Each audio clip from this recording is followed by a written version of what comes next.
저기에다 밑줄 치세요. 상품에다가 밑줄 치세요.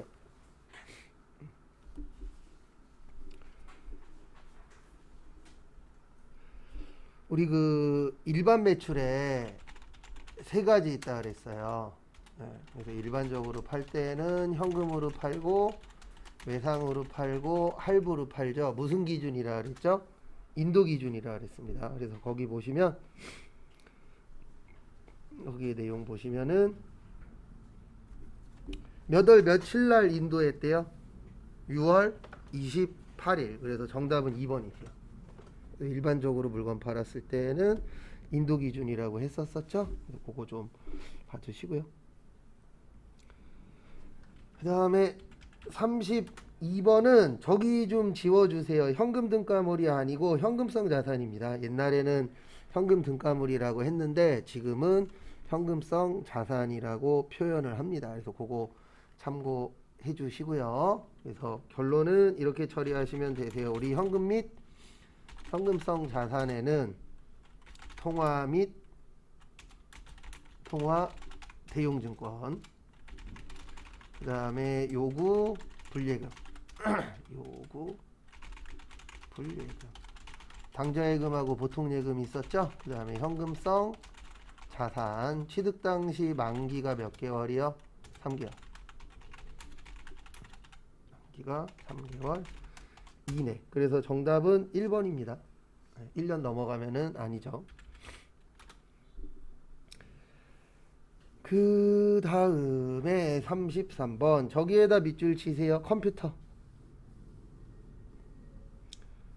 그래서 여기에서 물어본 거는 컴퓨터의 취득 원가 물어봤습니다. 그래서 이렇게 처리하시면 되세요. 컴퓨터 800만원 주고 샀죠? 그 다음에 소프트웨어는 요거는 좀 알고 계셔야 되는데 소프트웨어라는 계정 과목이 있어요. 그래서 요거는 소프트웨어로 별도 표시하셔야 돼요. 그래서 여기 무형자산에 소프트웨어가 있습니다. 그래서 그거 좀 기억을 따로 좀 해주시고요. 다음에 소프트웨어는 200. 그 다음에 컴퓨터 배송료는 부대 비용이니까 합치시고 설치비도 합쳐주셔야 되세요. 그래서 정답은 830만원에 3번입니다. 그거 주의하시고, 그 다음에 34번 저기에다 밑줄 치세요. 취득원가. 그래서 일단 1번은 저기에다가 밑줄 좀 쳐주십시오. 어디에다 밑줄 치시냐면 1번에 기존 건물이 있는 토지. 요게 이제 전산회계, 그 전산세무에서 내용에 종종 출제가 되는 부분인데요. 뭐냐면 기존 건물이 있는 토지 구입 후 건물 철거 비용은 토지의 부대 비용 처리하는 거예요. 그러니까 토지 처리하는 겁니다. 요거 은근 잘 물어봐요. 그래서 1번 맞아요. 토지의 취득원가에 산입한다. 그 다음에 2번 보시면 유형자산을 구입하고 그 대금으로 주식을 발행하여 교부하는 경우 유형자산의 취득원가는 발행주식의 액면가액으로 한다. 그거 틀렸어요. 정답은 2번이세요. 발행주식의 액면가액이 아니고 정답은 2번인데 발행주식의 발행가액으로 봐야 돼요. 그래서 아까 우리 저기 뭐였지? 특허권 문제 있었죠. 거기 보시면은 액면가가 아니고 발행가로 됐잖아요. 800만원. 아까 그 분계 보시면. 그래서 여기에서 액면가로 되어 있는데 액면가가 아니고 발행가입니다. 그 다음에 국고보조금에다가 별표 하나만 치세요. 간혹가다 한 번씩 국고보조금을 사랑하시는 분이 시험 문제 내시면 나오는데 국고보조금은 거기 위에나 밑에다가 이렇게 적어주세요. 자산의 차감 계정이에요. 국고보조금은.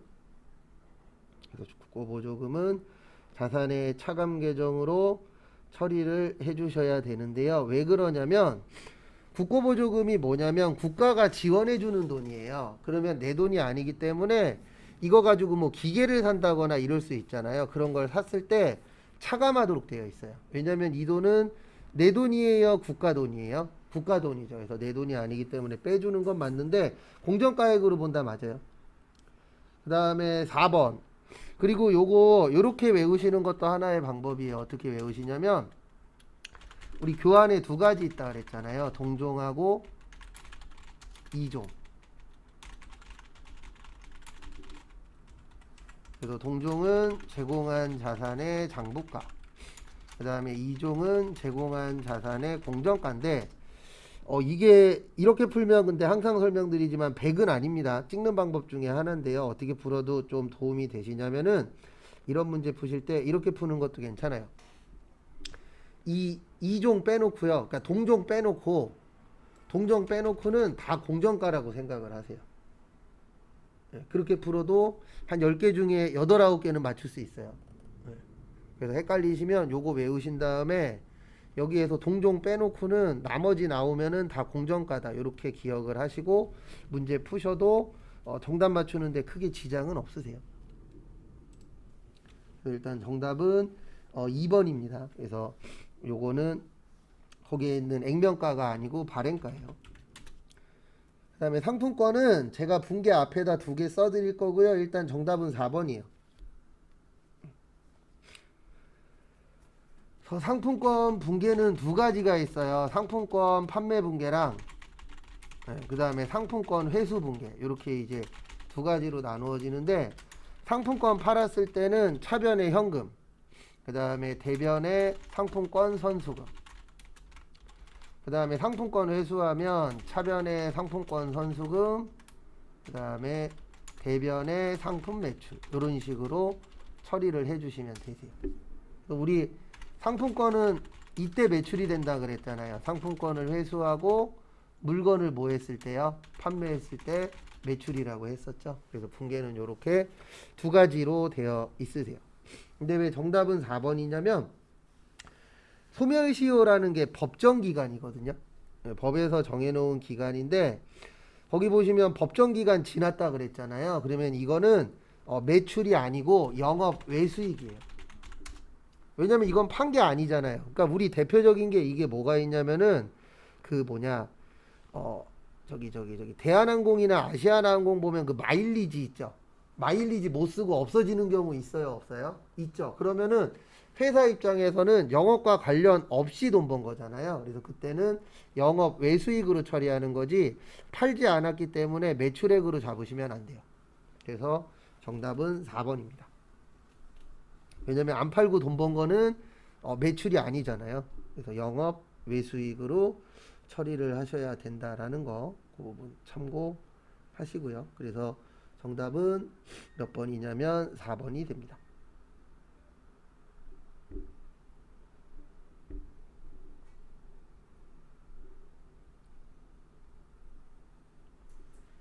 그 다음에 또 다음 거 보시면은요. 36번은 저기에다가 밑줄 치세요. 원가에게.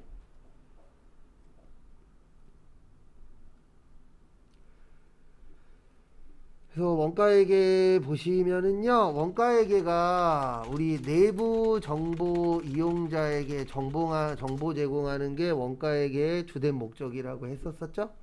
그 다음에 재무에게는 외부 정보 이용자에게 정보 제공. 이렇게 이제 나누어진다라는 거 참고해 주시고요. 그래서 일단 또 하나씩 보시면은요. 일단 거기 보시면 1번 경영통제. 경영통제는 내부에서 하는 거죠. 그 다음에 제품 원가 계산 맞죠? 그 다음에 특수의사결정 맞습니다. 정답은 4번이세요. 왜냐면 외부정보 이용자는 무슨 회계예요? 재무회계죠. 그래서 정답은 4번. 그래서 이런 거는 꼭 시험 때 나오시면 맞춰주셔야 되는 문제고요. 그 다음에 다음 것도 보시면 37번. 저기에다 밑줄 치세요. 제조원가. 무슨 원가요? 제조원가. 그래서 제조원가는 여기하고 관련된 거예요. 공장, 생산, 조립. 그래서 일명 그 뭐냐 제조원가는 제조 부분하고 연관이 있는 거죠. 그래서 일단 판매 부서는 아닙니다. 그 다음에 공장장 급료 맞죠? 그래서 공장장 급료 3만원. 그 다음에 대손상각비 아니에요. 본사도 아니고 제품 외주 가공비 맞고 기계감가 상각비 맞죠? 그래서 정답은 6만 5천원 나옵니다. 그래서 정답은 6만 5천원. 그 다음에 38번 또 보시면은요.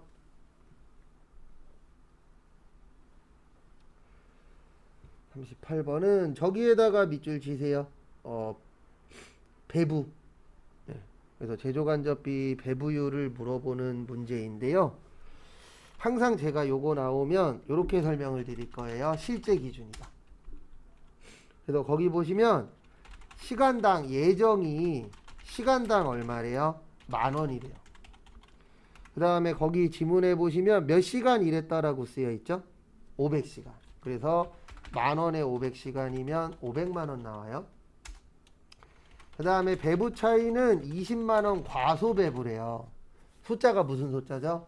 작을 숫자죠. 그러면 이거 이제 또 480이라고 생각하시는데 답은 520이에요. 이거 480이라고 쓰신 분들은 아직 이해 못한 겁니다. 뭘 이해 못했냐면 여기 보세요. 제가 실제 기준이라 그랬잖아요. 실제보다 작다라는 거지 예정보다 작다가 아니에요.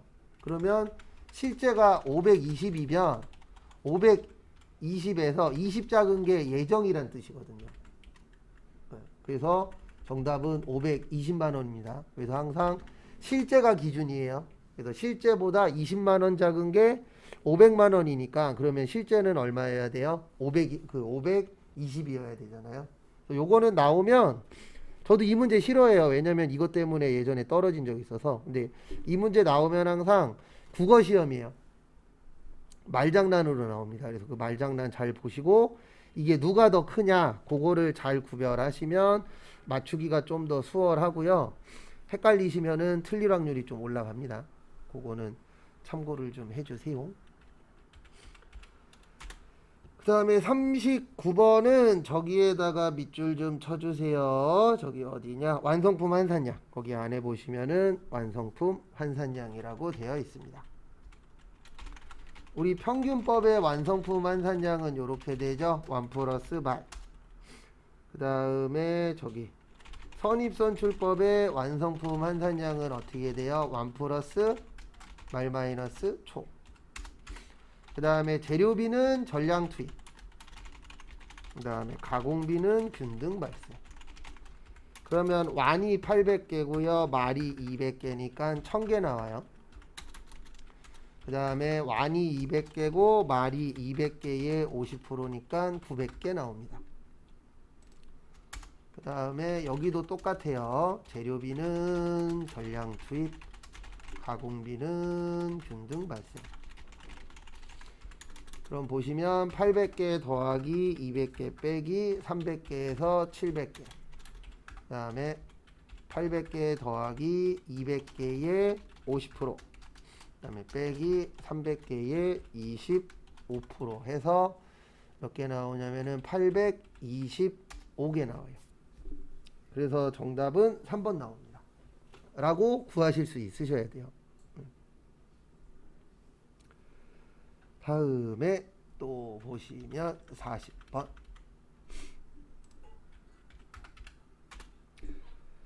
40번은 저기에다가 밑줄 좀 쳐주세요. 종합원가 계산. 우리 개별원가는 저렴한 거 구하실 때. 그 다음에 종합원가는 비싼 거 구하실 때. 아이고 거꾸로 썼네. 죄송합니다. 고가고 종합은 저가. 그 다음에 다품종 소량 주문 생산이었죠. 이렇게 오타가 많이 나냐. 그 다음에 소품종 대량 생산.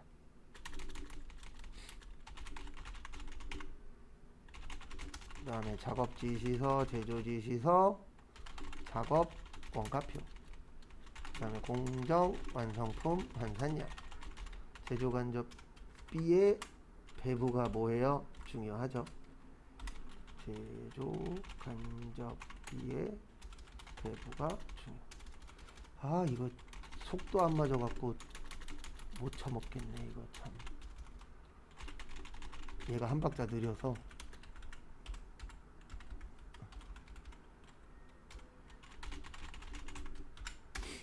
그래서 정답은 거기 보시면 종합이죠. 가장 저렴한 거 몇 번이세요? 2번이죠. 라면. 그 다음에 41번. 일단 단번져 불러드릴게요. 정답은 2번. 개인이나 법인이나 과세기간은 똑같아요. 과세기간은 똑같은데 이제 차이가 뭐냐면 개인은 예정 고지납부한다 그랬잖아요. 그 차이지 어차피 날짜는 다 똑같은 겁니다. 그래서 날짜 차이가 아니고 그냥 고지서로 내냐 아니면은 저거 뭐냐 신고 납부하냐 그 차이예요. 그래서 예정 고지 납부하는데 법은 이렇게 되어 있다 그랬습니다. 어떻게 되어 있냐면 직전 확정 신고 금액의 몇 분의 몇이요? 2분의 1만큼 내도록 되어 있고 그 다음에 저기 50만원 미만이면 고지서 발송 안 하고요. 그 다음에 3분의 1 미만이면 신고 가능합니다. 왜냐면 고지서가 2분의 1이 나오잖아요. 그러면 2분의 1보다 우리 장사가 더 안 되니까 고지서로 못 내겠어. 이럴 수도 있잖아요. 네. 특히 이제 언제 가심했었죠 그게? 저때 코로나 때. 코로나 때 장사 갑자기 안 됐잖아요. 그러면 작년에 비해서 매출액이 갑자기 확 줄었기 때문에 작년 거 기준으로 해서 아니면 그 앞신고 기준으로 해서 세금 내세요. 그러면은 못 내겠다라고 얘기하시는 분들이 많잖아요. 그래서 법에서 3분의 1보다 장사가 안 됩니다 라는 걸 입증할 수 있으면은 직접 신고하실 수도 있습니다. 그래서 정답은 2번이세요. 똑같아요 날짜는. 그 다음에 42번의 정답은 4번입니다.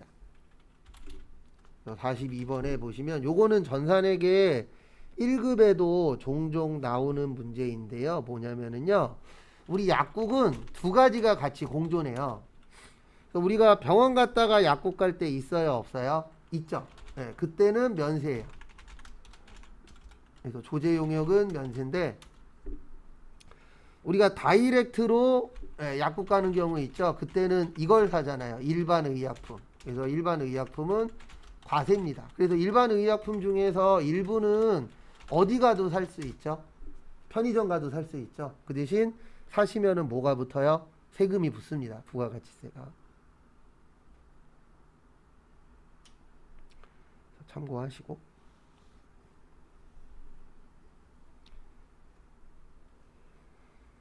그 다음에 다음 것도 보시면은요 43번 그리고 거기 수의사나 임상변리사 조산사 이런 분들은 대부분 다 면세세요. 그 다음에 43번 보시면 예정 신고 및 예정 고지에 대한 거죠. 그래서 거기 내용 보시면은요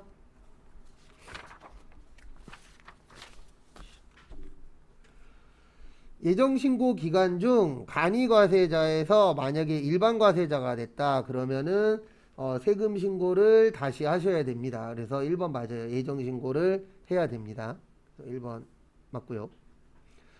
그 다음에 2번 예정신고 기간 중 신규로 사업을 개시한 일반 사업자는 예정신고를 해야 됩니다. 맞아요.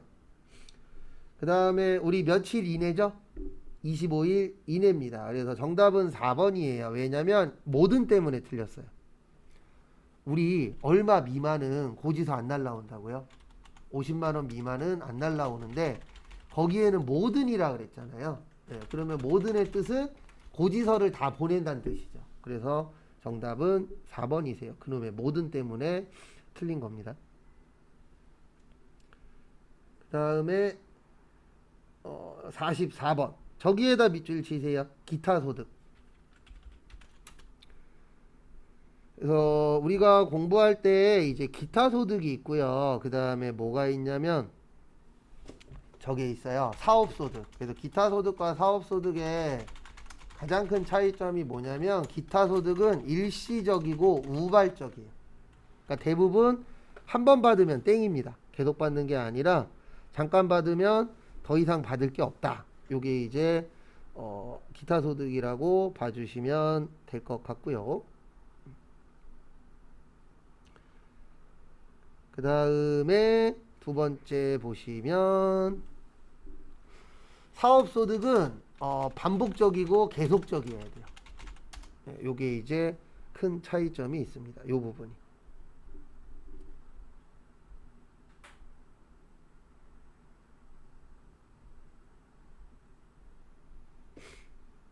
그래서 그거 좀 봐주세요.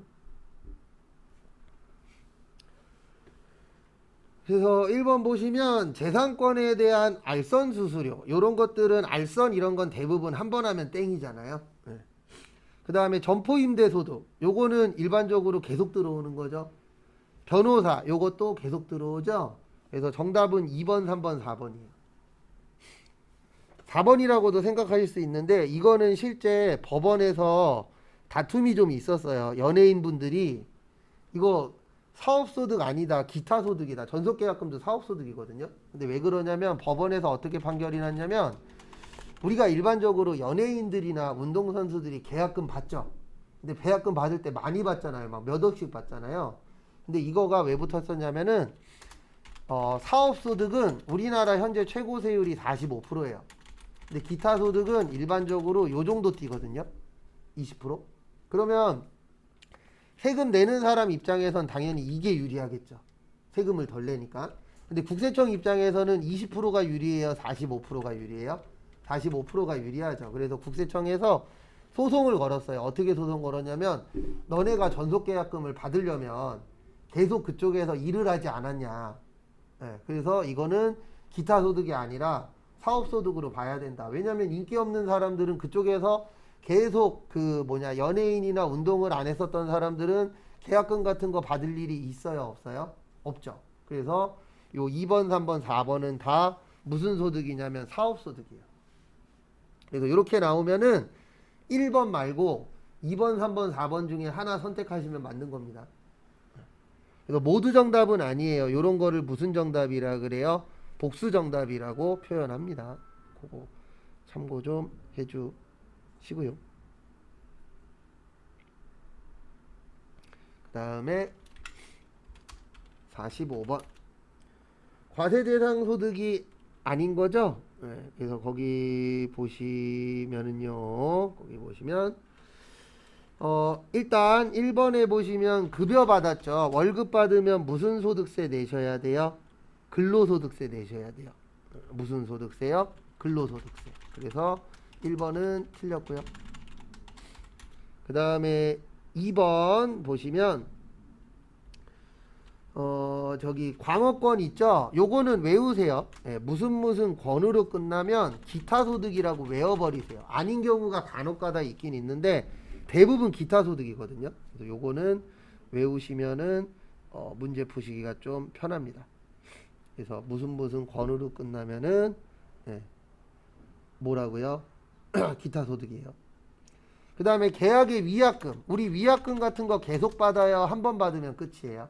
한 번 받으면 끝이죠? 요것도 기타소득. 그래서 정답은 4번이에요. 왜냐면 몇 평이 중요한 게 아니고요. 전세보증금으로 세금을 내려면 일단 요게 넘어야 돼요. 3억 원. 설명드린 적은 없습니다. 오늘 처음 설명하는 거예요. 그래서 전세보증금이 3억 원은 넘어야 세금이 붙습니다. 그래서 3억 원이 넘냐 안 넘냐가 중요하기는 해요. 그래서 정답은 4번이세요. 그 다음에 46번부터 60번까지 풀어보세요.